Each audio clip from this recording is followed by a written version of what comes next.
T20 ప్రపంచ cup 2026 tournament Pakistan cricket అభిమానులకు మరోసారి నిరాశ తెచ్చిపెట్టింది. సూపర్ 8 దశలోనే పాకిస్తాన్ జట్టు బయటపడింది.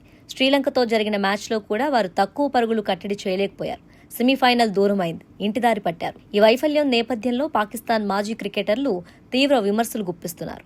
అందులో భాగంగానే మాజీ ఓపెనర్ అహ్మద్ షహజాద్ చేసిన వ్యాఖ్యలు ఇప్పుడు విపరీతంగా చర్చనీయాంశంగా మారాయి.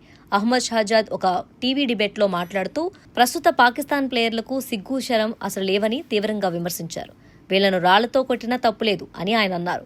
ఓడిపోతే పాకిస్తాన్ ప్రజలు తిరగబడతారన్న భయం లేకుండా పోయిందని, దానివల్లే ఇలాంటి ప్రదర్శనలు వస్తున్నాయని ఆరోపించారు.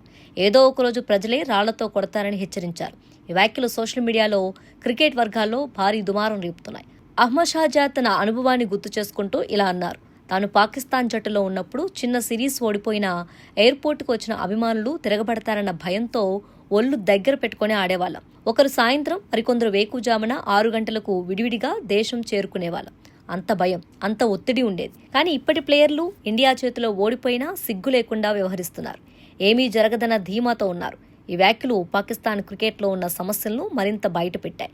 పాకిస్తాన్ జట్టు ఇటీవల కాలంలో నిరంతరం వైఫల్యాలు ఎదుర్కొంటుంది.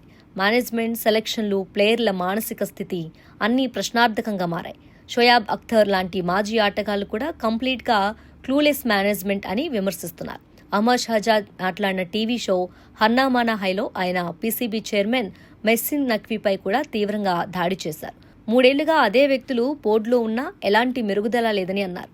ఈ విమర్శలు సరైనవా లేదా అతిశక్త అనేది చర్చకు దారితీసింది. కొందరు అహ్మద్ షహజాద్ మాటలను సమర్థిస్తున్నారు. పాకిస్తాన్ క్రికెట్కు కఠినమైన షేకప్ అవసరమని, మరికొందరు ఇలాంటి వ్యాఖ్యలు ప్లేయర్ల మనస్తత్వాన్ని దెబ్బతీస్తాయని, రాళ్లతో కొట్టడం వంటి మాటలు అనవసరమని అంటున్నారు. ఏమైనా పాకిస్తాన్ క్రికెట్ ఇప్పుడు కీలకమైన మలుపు తిరగాల్సిన సమయంలో ఉంది. మీ అభిప్రాయం ఏమిటి స్నేహితురాలు? మీ ఒపీనియన్ని కామెంట్లో చెప్పండి.